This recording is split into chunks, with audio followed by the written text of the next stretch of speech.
বহরমপুর শহরেরই আরেকটা অংশকে আমরা কাশিমবাজার বলে জানি। সেই কাশিমবাজারে আনন্দময়ী মা মন্দির, যেখানে শ্রদ্ধাবান মানুষেরা দেবী মাতার কাছে যান, মেলা হয় বছরে, সবাই চেনে আনন্দময়ী মায়ের কালী মন্দির।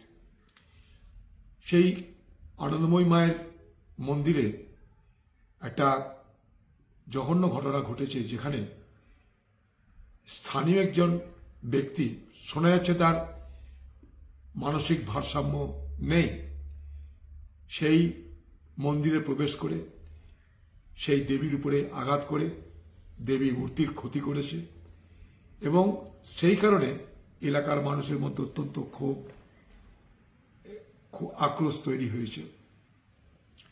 এখন সময়ের বদলের সঙ্গে সঙ্গে আলোচনা বদলে যায়।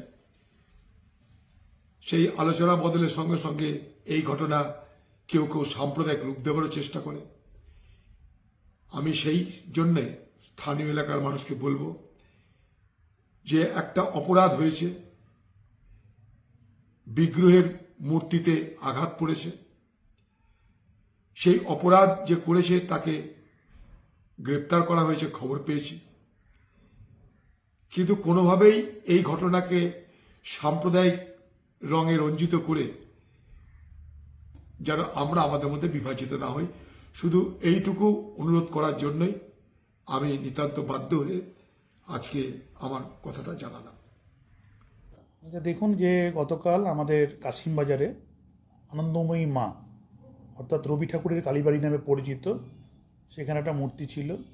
সেই মূর্তিটি একজন তাপস মণ্ডল বলে নাম, যার স্থানীয় বাড়ি, নাম তাপস মণ্ডল, মূর্তিটিকে ভেঙে দেয় এবং সে অ্যারেস্ট হয়। ছেলেটি প্রত্যেক দিনই কালীবাড়িতে যেত এবং ছেলেটির মানসিক প্রবলেম আছে, অর্থাৎ মানসিকভাবে ছেলেটি বিকারগ্রস্ত। তার নাকি যুক্তি, দেবী মা তার সঙ্গে নাকি প্রত্যেক দিন কথা বলতো, সেদিন নাকি কথা বলেনি বলে এই একটা ধারণা থেকে, একটা কাল্পনিক ধারণা থেকে সে মূর্তিটিকে ভেঙে দেয়, যার ফলে একটা এলাকায় উত্তেজনা তৈরি হয়। এখন এই ঘটনাকে কেন্দ্র করে কাল থেকে ব্যাপারটা পুরো প্রকৃত ব্যাপারটা জানে, বুঝতে পারে যে এলাকার লোকজন যে একজন মেন্টাল রিটায়ার্ড এবং মানসিকভাবে বিকারগ্রস্ত একজন ছেলে, তাকে পুলিশে ধরে নিয়ে যায় এবং আইনগত যা যা শাস্তি দেওয়া সেটা তো হবে, যেহেতু তার মেন্টাল অ্যাবনর্মালিটি আছে সে কনসিডার করে।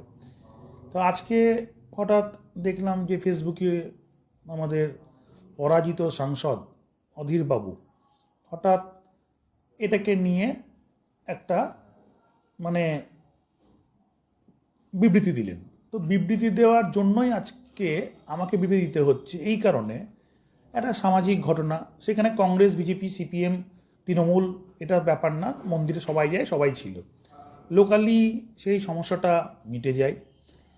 হঠাৎ তার এই বিবৃতি দেওয়ার পেছনে তিনি যেভাবে ধর্মীয় ব্যাপারটাকে আবার নতুন করে উস্কাচ্ছেন, এটা আমার কাছে ঠিক মনে হয়নি। তিনি বলেছেন যে সাম্প্রদায়িক সম্প্রীতি বজায় রাখুন, এই ঘটনাটা মেন্টাল একটা অ্যাবনর্মাল ছেলে এই ঘটনা ঘটিয়েছে, সাম্প্রদায়িক উত্তেজনা তৈরি করবেন না।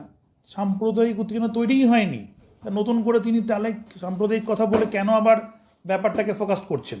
এটাই হচ্ছে আমার কাছে প্রশ্ন, যে হেরে গিয়েও তার মাথা থেকে যে যে রাজনৈতিক বিষয়গুলো নিয়ে রাজনীতি করা উচিত নয়, সেই বিদ্যাবুদ্ধিও লোপ পেয়েছে, যার ফলে উপযাচক হয়ে তিনি একটা সামান্য ব্যাপারকে, বা যেটা নিয়ে লোকের সেন্টিমেন্ট আছে, যেটা নিয়ে লোকে আবার সেন্টিমেন্ট খুঁচিয়ে তুলছেন, যার ফলে এটা আমাদের বলতে বাধ্য হচ্ছি যে রাজনীতিকরণ সব জায়গায় ঠিক নয়। একটা ধর্মীয় ভাবাবেগে কাউরিরই হাত দেওয়া ঠিক নয়। সর্বত্রভাবেই ধর্মীয় ভাবাবেগ সম্পন্ন যারা মানুষজন আছে, তাদের নিজস্ব ধর্মের প্রতি যেমন আবেগ আছে, তাদের দায়িত্বও আছে। তো তার জন্য তারাই এটা ঠিক করে নিয়েছে গতকাল, নতুন করে আজকে করার কোনো মানে হয় না। আজকের করাটাকে অধীরবাবু নিজস্ব রাজনৈতিক ফায়দা তোলার জন্য করছেন, এ খুব পরিষ্কার, একবারে টু দ্য পয়েন্ট তিনি রাজনীতিটা করছেন, যে বিজেপি তাকে এই ভোটে যেহেতু একটা বড় ভোট ব্যাংক পেয়ে হারাতে মানে বিজেপির দ্বারা হেরেছে, সেই জন্য হিন্দু কমিউনিটির ভোটগুলোকে একটা ব্যালেন্স রাখা, যে আনন্দময়ী মায়ের যে কৃপা এবং আনন্দময়ী মায়ের যে মানে বৈচিত্র্য, সেটাকে তার ভাবাবেগকে তিনি নিয়ে গেছেন, ঢুকেছেন ওখানে। আবার অন্যদিকে এটা নিয়ে সাম্প্রদায়িক গণ্ডগোল যাতে না হয় তার জন্য তিনি মানে ইয়েতে মানে সেখানে হিন্দু ভাবাবেগকে আবার পরোক্ষে উস্কেছেন। এই যে দ্বিচারিতা, এই দ্বিচারিতার কোনো প্রয়োজন ছিল না।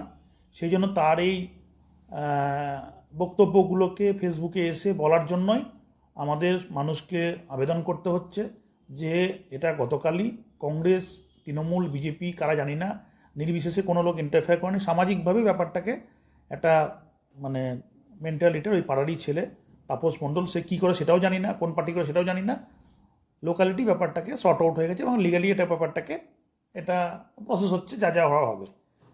তো সেই জন্য অধীরবাবুর কথায়, এইসব রাজনীতিকরণের কথায়, এইসব চালাকি কথায়, এইসব নতুন করে আবার তার প্রাসঙ্গিক হওয়ার কথায়, বিভিন্ন বিষয়ে ঢুকে পড়ার কথায় আপনারা কান দেবেন না। তার থেকে ওনাকে প্রশ্ন করবেন সবাই যে এতদিন ধরে এমপি ল্যাডের বিভিন্ন কাজগুলো 11 কোটি টাকা কাজ কেন খরচা করতে পারেনি, এমপি ল্যাডে এমপি অবস্থা থাকাকালীন কেন তার ওই কাশিমবাজার অঞ্চলের ডেভেলপমেন্ট এত পিছিয়ে থেকেছে, কেন ওই মন্দিরের আশেপাশগুলো সংস্কার হয়নি, এগুলো প্রশ্ন করবেন।